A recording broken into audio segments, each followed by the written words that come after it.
town garrison.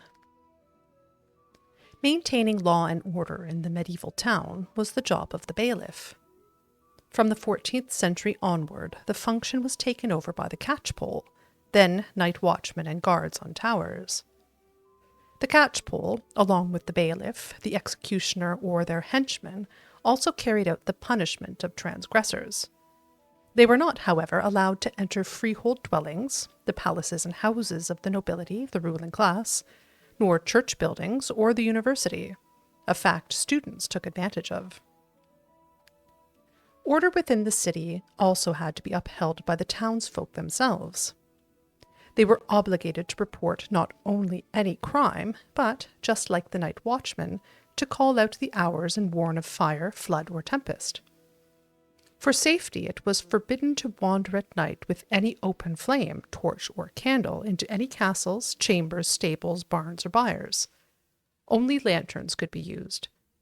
To keep the peace at night, all taverns had to shut at sunset.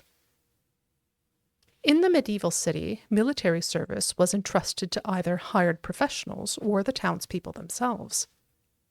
Every healthy adult male had to serve at least a few days a year in the civic guard, the city walls being divided and allocated in sections to each district or trade, and it was here that they mustered whenever an alarm was raised.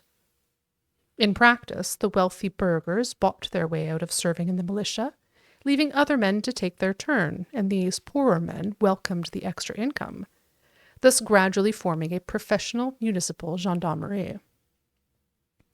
Each man had to procure the armor and weapons needed for serving in the guards and the militia, unless his guild did so. Only the rich cities could afford to have a public-issue armory. The right to bear arms outside of duty was reserved for townsmen of sufficient means. Within the city walls, a simple melee weapon, dagger or knife, had to suffice. Only the really wealthy townsmen wore swords, taking after the nobility.